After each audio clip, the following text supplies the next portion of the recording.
E aí, exatalizador, seja muito bem-vindo a mais uma videoaula aqui no Exatalizando. E hoje eu separei para nós Física Gráfico do Movimento Uniforme. A gente vai ver o porquê dos gráficos e também a gente vai analisar alguns exemplos. Fica aí comigo, já pega seu caderno, sua caneta e o seu lápis para fazer essas anotações e vamos embora para a aula de hoje. Vem com o Exatalizando.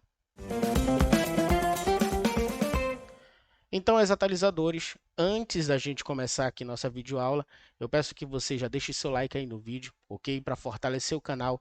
Isso ajuda o Exatalizando a chegar a outras pessoas que querem estudar física também, assim como você. E já aproveite, favorite o vídeo e se inscreva no canal, tá? Dê essa moral para nós aí, vem estudar com a gente e simbora para a aula de hoje. Você consegue ver aqui comigo na tela, né, o que nós temos sobre o movimento uniforme que foi estudado na aula anterior. Caso você não tenha visto, eu vou deixar passando aí no iCard, ou então vou deixar o link aqui na descrição do vídeo para você poder acessar. Então, o que nós vimos na aula anterior foi o seguinte: a função horária do movimento uniforme ela é dada por essa expressão, ó, S de t é igual a S0 mais V vezes t, onde nós temos aqui S0 a nossa posição inicial e V a velocidade do movimento. Vale lembrar também que no movimento uniforme nós temos o quê? Vou colocar aqui em cima. Nós temos que a velocidade ela é constante. E também isso aqui implica para nós o seguinte, que a velocidade média ela é equivalente à velocidade instantânea. Ou seja, em cada instante desse movimento, o valor de velocidade que for medido é equivalente ao valor da velocidade média em toda a trajetória que esse móvel estiver em movimento uniforme. Ora, considerações feitas aqui, revisando da aula anterior, eu separei para nós aqui uma parte sobre a função afim, ou polinomial de primeiro grau. Por que isso? Eu quero que você perceba comigo que a função afim, esse formato que nós estudamos em matemática, né? F de x igual a x mais b, ele é o mesmo formato que nós encontramos na nossa função horária do movimento uniforme. Tá? Quando nós analisamos a função afim, nós temos aqui o coeficiente a, que ele é o coeficiente da variável x, e nós temos o coeficiente b, que ele é o coeficiente independente. Ele é chamado de coeficiente linear e o a de coeficiente angular, beleza? Então, aqui, o que é que varia? O x ele sofre variação e cada variação do x me dá um único f de x. Quando a gente analisa aqui a nossa função horária da posição, nós temos que a posição inicial ela é independente do tempo. Então, ela se corresponde aqui, ó, ao coeficiente b da função afim. Assim também como nós temos a velocidade, que é um valor numérico calculado, ela é equivalente, ó, ao nosso coeficiente a na função afim, o coeficiente angular. E o t é o que sofre a variação. Então, para cada instante de tempo t, nós temos uma posição nesse instante. Então, a mesma funcionalidade que tem aqui na função afim, nós temos na função horária do movimento uniforme. E o que é que isso significa? Significa que o gráfico que nós temos para a função afim, que quando você estuda essa função em matemática, você visualiza o gráfico dela da seguinte maneira. Você tem o plano cartesiano, então você tem aqui o eixo das ordenadas, o eixo y, o eixo das abscissas, o eixo x. Então, aqui você tem o y e o x. O gráfico dessa função ele é uma linha reta, que pode ser crescente ou decrescente. Então, nós temos um gráfico desse formato, uma função. Nesse caso, a nossa função f ela é crescente. Isso acontece quando o nosso coeficiente a é maior do que zero. E nós temos também a situação oposta, que é esse caso, onde nós vamos ter uma função, vamos chamar aqui de g, e o coeficiente a vai ser menor do que zero, ou seja, ele vai ser negativo. Esses dois gráficos, em linha reta, são os mesmos gráficos que a gente vai encontrar na nossa função horária da posição do movimento uniforme, salvo que nesse movimento a gente ainda vai ter um segundo tipo de gráfico, que é o gráfico da velocidade versus tempo. Então, aqui abaixo você pode ver comigo. Para esse movimento, a gente vai ter dois gráficos, o gráfico da posição versus tempo e o gráfico da velocidade versus tempo. Então, vamos lá ver cada um na seguinte ordem. Gráfico da posição versus tempo. Tá? Quais são as considerações que nós temos para esse gráfico? A primeira, a ordenada do ponto onde o gráfico toca o eixo vertical, ela é a posição inicial do movimento. Então, você pode perceber nessas duas figuras que o gráfico ele tem dois eixos, também são eixos perpendiculares entre si, onde você tem o eixo vertical sendo o eixo da posição e o eixo horizontal, o eixo do tempo, beleza? Então, aqui ó, na figura à esquerda, a figura número 1, nós temos ó, que o ponto onde o gráfico está tocando nosso eixo vertical, a ordenada dele, o valor é 10. Já que na figura 2, a ordenada onde o gráfico está tocando também é 10, né? Então, aqui nós temos ó, as nossas posições iniciais, tá? Então, eu posso dizer aqui que S0 é igual a 10 km, no caso, que é a unidade de medida, e aqui o nosso S0 é igual a 10 metros, tá bom? Outra observação que nós temos para esse gráfico é que a tangente do ângulo que o gráfico forma com o eixo horizontal, que é o eixo do tempo, é igual à velocidade, numericamente igual à velocidade. Ora, vamos observar primeiro na figura 1, que é mais fácil de a gente identificar. Pelo gráfico que nós temos, ó, você vê que a posição ela vai diminuindo ao longo do tempo, ou seja, nós podemos classificar essa figura 1 como um movimento retrógrado, beleza? O que é o movimento retrógrado? É aquele movimento onde o móvel vai perdendo posição ao longo do tempo, mas sempre aquela taxa constante, ok? Então, nós temos um movimento que ele está contra o sentido positivo da trajetória. Ó, podemos perceber aqui que, quando a gente observa o eixo vertical e o eixo horizontal, juntamente com o gráfico, você consegue identificar aqui que nós temos um triângulo retângulo. E no triângulo retângulo, nós temos três funções trigonométricas, seno, cosseno e tangente. A gente vai observar o ângulo que ele forma com o eixo do tempo. Então, aqui nós temos ó, esse ângulo, essa inclinação, vamos chamar ela de alfa, tá bom? Então, eu sei que a tangente desse ângulo ela é numericamente igual à velocidade. E a gente vai escrever isso.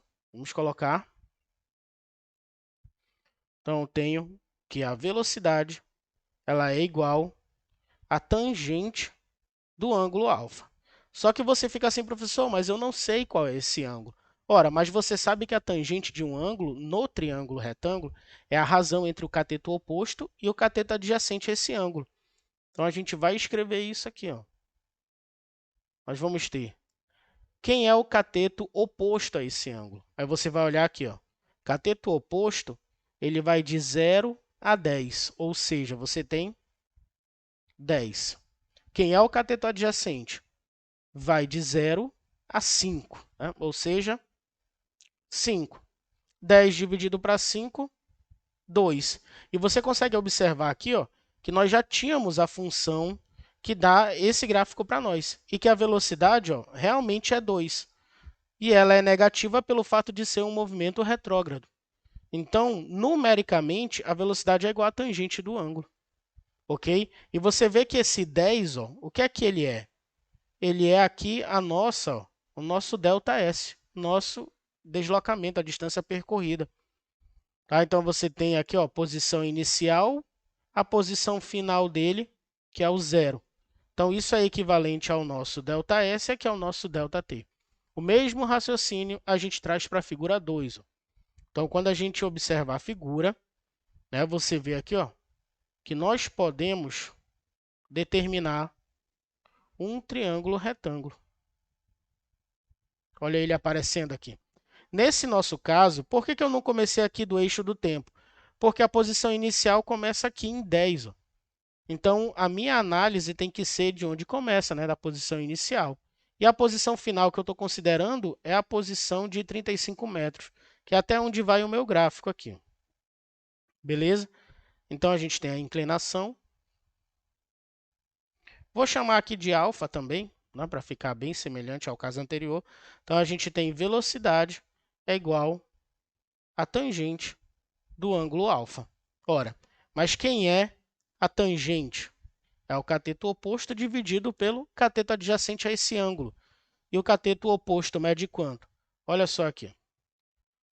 O nosso ΔS é equivalente a esse cateto oposto. Tá? Então, posição final, 35, posição inicial, 10. 35 menos 10, 25 metros, né? Aqui, olha só, está o nosso ΔT. Quem é o nosso ΔT? Tempo na posição final, que é 5, menos o tempo na posição inicial, que é 0. Então, ΔT é 5. Quando eu substituir aqui 25 sobre 5, cateto oposto sobre cateto adjacente, eu vou ter a velocidade de 5 metros por segundo. Faltou nós colocarmos aqui, ó, quilômetros por hora, né? Então, aqui, ó, e bate o resultado com a nossa expressão, com a nossa função horária. E por que que é positivo? Porque nós estamos tratando de um movimento progressivo, ok? Onde o móvel vai ganhando posição ao longo do tempo a uma taxa constante, no nosso caso aqui, que é um movimento uniforme. Tá bom? Então, nós temos essa relação aqui, ó. É muito importante nós guardarmos essa informação, porque em algumas situações você não tem o instante e nem tem as posições marcadas no gráfico. Você só vai ter o ângulo. E você já vai lembrar, opa, velocidade é a tangente do ângulo, certo? Então, vamos lá agora para o nosso próximo gráfico. Gráfico da velocidade versus tempo. Esse gráfico ele é bem tranquilo de ser trabalhado, tá? Por quê? Primeiro, como a gente sabe que a velocidade ela é constante, você vai ter um gráfico que ele vai ser paralelo ao eixo do tempo. E isso vai mostrar para nós, ó, como você pode perceber nas figuras 1 e 2 aqui, à esquerda e à direita, que isso mostra que a velocidade não está mudando ao longo do tempo. Então, eu tenho, ó, 30 metros por segundo ao longo de todos os instantes que eu avaliar o movimento que está no gráfico à esquerda.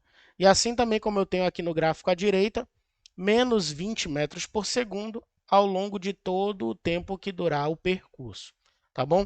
Lembrando que velocidade negativa significa que você está em movimento retrógrado, ou seja, o móvel ele vai perdendo posição a uma taxa constante ao longo do tempo. Qual é a outra ideia bacana que a gente tem, a outra informação que a gente tem com esse tipo de gráfico?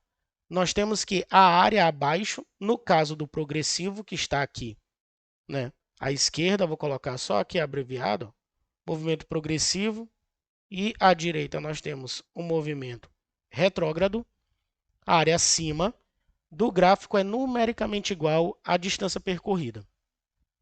Como que isso funciona? Pensa aqui comigo. Aqui está o nosso movimento progressivo. A área que está abaixo do gráfico, toda essa região que eu vou assinalar aqui, toda essa região, se eu calcular a área dessa figura, que é um retângulo, eu vou saber qual foi a distância percorrida pelo móvel. Então, basta a gente fazer o seguinte, ó. Isso é um retângulo. Como é que é a área do retângulo? A área do retângulo ela é comprimento vezes largura, né? Base vezes altura. Então, vamos colocar B vezes H, base vezes altura. A nossa base é 5, a altura 30. Então, isso me dá 150 de área. Mas aqui, olha só, o que é que você fez? Você multiplicou a velocidade e o tempo. E nós sabemos que quando nós multiplicamos a velocidade vezes o tempo, nós encontramos o quê? A distância percorrida. Então, a gente tem que o ΔS é igual à área dessa figura, que é igual a 150 metros, que estamos falando de deslocamento. A mesma coisa vai acontecer aqui, ó, no nosso gráfico do movimento retrógrado. A área acima do gráfico, olha só. Então, aqui nós temos, ó, toda essa região que eu estou marcando. Toda essa região corresponde ao nosso deslocamento. Então, vamos lá. ΔS é igual à área desse gráfico, que vai ser base 5 vezes a altura, que é 20. Né? Então, a gente vai ter 100 metros de distância percorrida. Mas como a gente está com movimento retrógrado, a gente pode escrever que o nosso ΔS ele é menos 100 metros. Ou seja, ele percorreu 100 metros contra o sentido positivo da nossa trajetória. Tá bom? Então, essa é a ideia dos gráficos no movimento uniforme. Agora, o que a gente vai fazer é pegar todo esse conhecimento que a gente adquiriu e vamos aplicar aí em 3 exemplos. Vem comigo. Exemplo 1 aí na tela, pessoal, para a gente resolver. E ele diz o seguinte: o gráfico a seguir relaciona a posição de um móvel em metros com o tempo em segundos.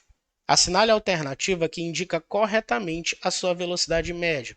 Então, simbora aí para a solução. Temos aqui nossas opções.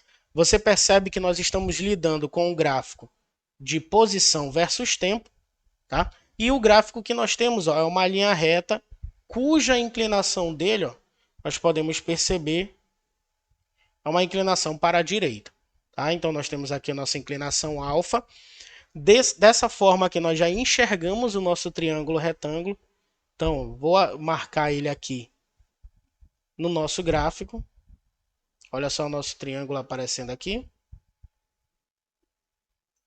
Outro triângulo que você poderia desenhar também seria, ó, no ponto 1, 5. Tá? Então, nesse ponto também, ó, você consegue desenhar um triângulo retângulo. Qualquer um dos dois vai te dar a velocidade, né?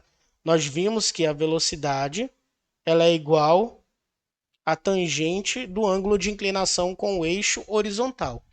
E quem é essa tangente? É o cateto oposto. No caso, eu vou escolher o do maior triângulo aqui, tá bom? Então, ó, o cateto oposto de 2 a 8 mede 6 e o cateto adjacente nós temos aqui, ó, de 0 a 2. Então, ele mede 2. Muito cuidado aqui nesses instantes que você vê que eles são decimais, tá? Então, você tem, ó, de 0 até o instante 2. Então, você tem, ó, 6 por 2, oposto adjacente. Essa divisão vai fornecer quanto para você? 3 metros por segundo. Alternativa A. Professor, se eu tivesse feito pelo outro triângulo, mesma coisa, olha só. Então, essa aqui é a maneira 1, né? Deixa eu colocar aqui. A maneira 2 de você fazer seria, ó, cateto oposto de 2 para 3, a 5, 3, né? E cateto adjacente de 0 até 1. Então, a velocidade seria cateto oposto sobre cateto adjacente. 3 para 1, 3 metros por segundo.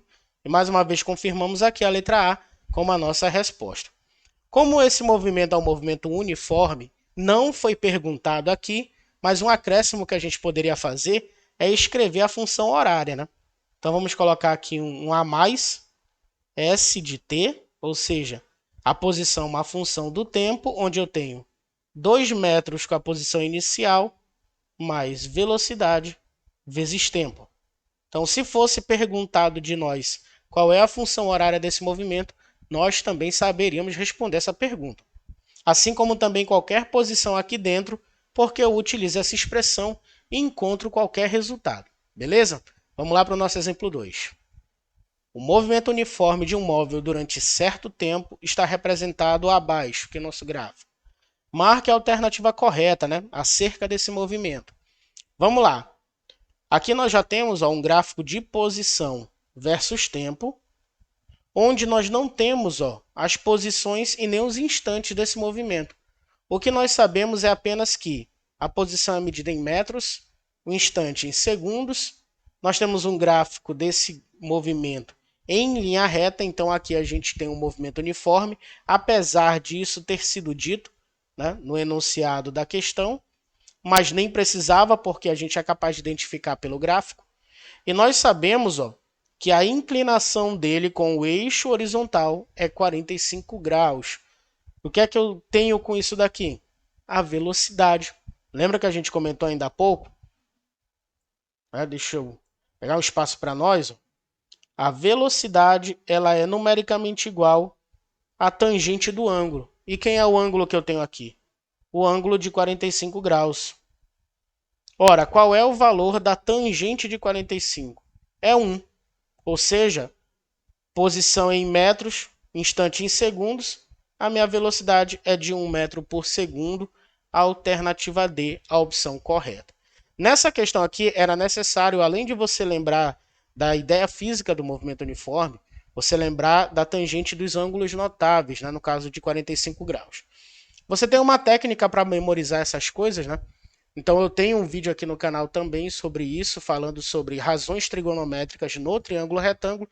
Vou deixar linkado aqui no iCard e também vou deixar linkado aqui na descrição do vídeo para você ir lá e tirar suas dúvidas. Beleza? Então, fechamos aqui uma questão bem fácil. Tá? E a gente ainda é capaz de dizer outras coisas aqui, né? Como é bom a gente pegar isso daqui e esmiuçar e ver tudo que a gente pode fazer. Você percebe, ó, que o gráfico ele parte da origem, né? Da origem do nosso sistema de coordenadas.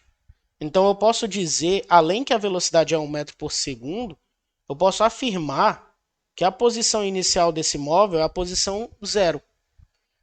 E como eu sei que a posição inicial é 0 e que a velocidade é 1, eu sou capaz de dizer a função horária do movimento desse móvel. Então eu tenho S de t igual a 0 mais 1 vezes t. Ou seja, a escrita disso daqui é S de t igual a t, simplesmente. Então nós temos, ó, além de eu saber a velocidade, conseguimos a posição inicial e conseguimos a função horária desse movimento. Vamos lá para o nosso terceiro e último exemplo. O gráfico representa as velocidades de um objeto que se desloca ao longo de uma trajetória retilínea. A distância percorrida por esse objeto no decorrer do primeiro minuto de seu movimento é... Então, temos as opções aqui. Vamos lá. Você repara que nós estamos agora com um gráfico de velocidade versus tempo, onde esse gráfico é uma linha reta paralela ao eixo horizontal. Ou seja, nós temos aqui um movimento uniforme. Não foi dito aqui, ó, só disse que é um movimento, né? As velocidades que se deslocam um objeto ao longo de uma trajetória retilínea. Mas agora a gente pode afirmar que é um movimento uniforme. E pelo que a gente consegue enxergar no gráfico, cada linha dessa vertical equivale a 10 unidades. Então eu tenho aqui, ó, 10, 20, 30 e 40. Então esse móvel está a 30 metros por segundo de velocidade. E ele vai se deslocar, ó, durante o primeiro minuto. E nós queremos saber qual é a distância percorrida por esse móvel. Ora, a gente não acabou de ver isso? A área abaixo do gráfico é a nossa distância percorrida. Agora, qual é o cuidado que você tem que ter nessa questão? Primeiro, deixa eu escrever aqui que a distância percorrida é a área do gráfico, né? Beleza. Você repara que a velocidade está em metros por segundo e você repara que o tempo está em minutos. Então, quando você for usar o tempo, aqui você for pegar base vezes a altura, essa base aqui, que é equivalente ao meu tempo, tem que estar em segundos. Então, essa medida aqui, ó, ela é 60 segundos. Então, eu vou ter ΔS base 60 vezes a altura 30. Quanto que isso dá para nós? 6 vezes 3, 18. 1.800 metros. Opa, mas olha só como é que estão minhas alternativas. Todas em quilômetros. Ora, como eu transformo isso em quilômetros? Caso você não lembre que é simplesmente fazer uma divisão por 1.000, eu recomendo que você faça uma proporção rápida, né? Então, eu tenho 1 quilômetro está para 1.000 metros, assim como x quilômetros estarão para 1.800 metros. Ok? Faça aqui uma multiplicação cruzada, de meio pelos extremos. Ó. Então, meio pelos extremos. O que é que você vai encontrar? Que 1.000 vezes x é igual a 1.800. Ora, isso te leva em x, você vai ter 1.800 dividido por 1.000, tá? Você poderia ter vindo direto para essa etapa, mas lembrando, aqui é caso você não soubesse, né, Bastaria você lembrar das proporções e fazer. Então você pode simplificar os zeros, pois eles são múltiplos de 100, os dois. Então você fica aqui, ó, simplifica dois zeros, 18 dividido para 10. Ora, 18 dividido para 10 é 1,8 quilômetros. Então, ó, nossa alternativa, letra C. Beleza? Então, moçada, é isso daí. É a nossa aula de gráfico do movimento uniforme. Você viu aqui como trabalhar com os gráficos, as informações que você pode retirar. Beleza? Então, agora é a hora do treino. Vou pegar mais um outro vídeo desse, onde eu só vou trazer exercícios. A gente vai fazer uma bateria de exercícios de todo o movimento uniforme, tanto da parte da função horária quanto dos gráficos. Tá bom? Então, muito obrigado por você ter assistido o vídeo até aqui. Já não se esquece, hein? Caso não tenha feito ainda, deixe seu like aí, é super rápido. Favorite o vídeo, se inscreva no canal e compartilhe com geral esse vídeo, tá bom? Até a próxima aula. Um abraço a todos e tchau.